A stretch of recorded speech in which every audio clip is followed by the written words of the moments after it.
diese Kriege zu überleben, dann leben wir endlich in Frieden. Wir sollen uns nicht bekämpfen, wir sollen uns nur lieben. Wir sind doch keine Tiere, wir sind einfach nur Menschen.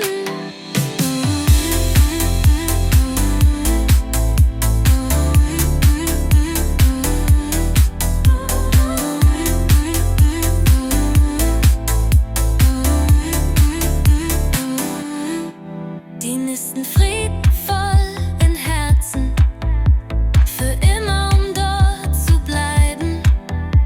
Wir hoffen, diese Kriege zu überleben, dann leben wir endlich in Frieden.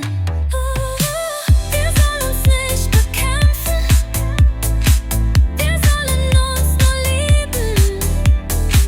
Wir sind doch keine Tiere, wir sind einfach nur Menschen. Wir niederlegen sämtliche Waffen, um jedes Leben endlich zu retten. Ich kann dies sehr empfehlen, ansonsten habe ich keine Sorgen. Meine Bücher, meine Thesen, die verbreiten gute